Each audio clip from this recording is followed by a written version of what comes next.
विकर्ण संबंधी किरचॉफ का नियम आज हम लोग पढ़ेंगे। किरचॉफ का नियम 12 में भी है, लेकिन यहाँ देखो क्या करेंगे। अच्छा, कल आप पढ़े थे ना उत्सर्जन क्षमता। उत्सर्जन क्षमता का मतलब कोई पदार्थ है, तो पहले समझ लो तब हम बताते हैं। खूब बड़े को समझो। उत्सर्जन का मतलब ये हुआ कि जैसे मान लो कोई धातु है, क्या है ये? धातु है, यह आदर्श कृष्ण पिंड है। इसके ऊपर आप प्रकाश को डालें, इसके ऊपर प्रकाश को क्या किए? डाले। डालने के बाद क्या हुआ? ये अवशोषित किया और फिर इसको क्या कर दिया? बाहर कर दिया, बाहर निकाल दिया, तो उसको उत्सर्जन क्षमता कहते हैं। एक और कल पढ़े थे अवशोषण क्षमता, कि हमने क्या किया? पृष्ठ को डाला, हमारे पृष्ठ पर जब किसी प्रकाश को डालते हैं, जब उसको अवशोषित कर लेता है, खींच लेता है, अब बाहर नहीं निकलता, खींच लिया।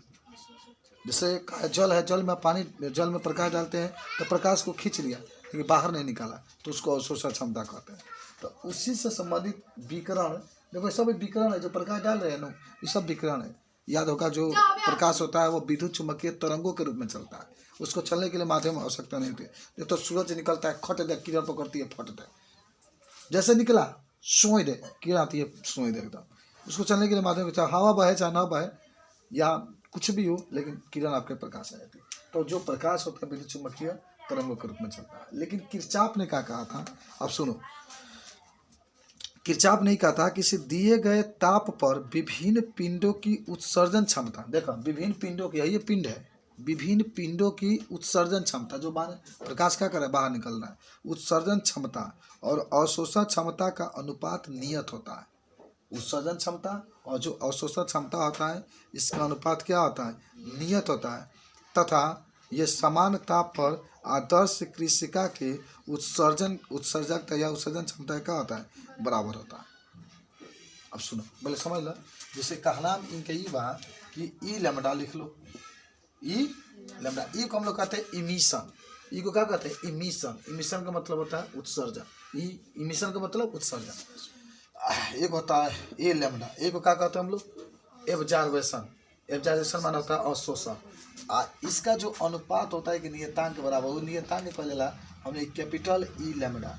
कैपिटल ई को भी क्या कहते हैं? उत्सर्जन क्षमता कहते हैं। लेकिन किसका उत्सर्जन क्षमता? आदर्श जो कृष्ण पिंड होता है उसका उत्सर्जन क्षमता कहते हैं। तो ई का मतलब होता है इमिशन। इमिशन का मतलब क्या होता है? उत्सर्जन। अभी आपने देखा कितना ये प्रकाश किरण को क्या कर रहा है? बाहर निकाल रहा है। अवशोषण कितना है? अवशोषित कर रहा है। इसको हम लोग क्या कहते हैं? आदर्श कृष्ण पिंड का उत्सर्जकता या उत्सर्जन क्षमता। तो कहा इसने क्या कहा?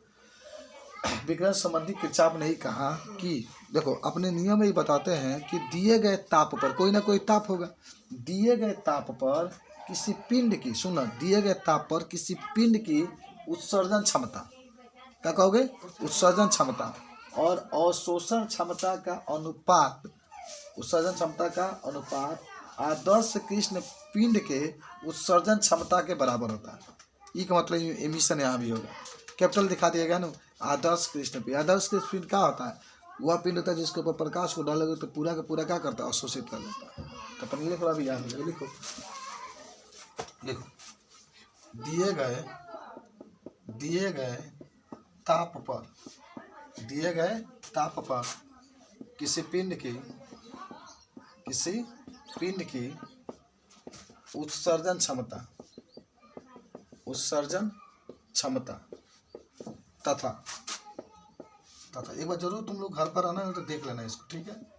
तथा सुबह अवशोषण क्षमता, देखो जहाँ उत्सर्जन क्षमता लिखना था ई लैम्डा लिख लो, ई लैम्डा। अवशोषण क्षमता को कहते हैं ए लैम्डा का अनुपात आदर्श कृष्ण पिंड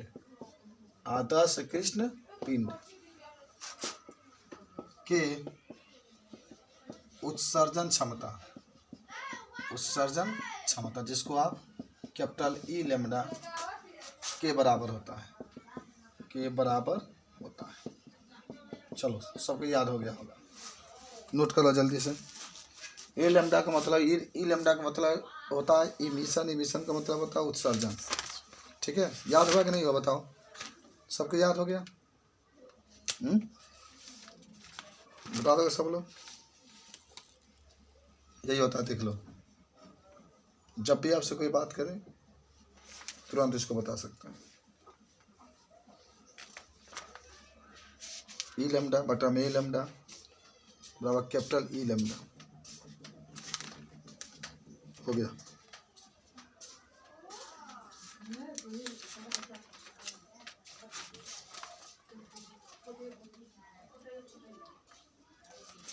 याद हो गया, मिटा दो इसको।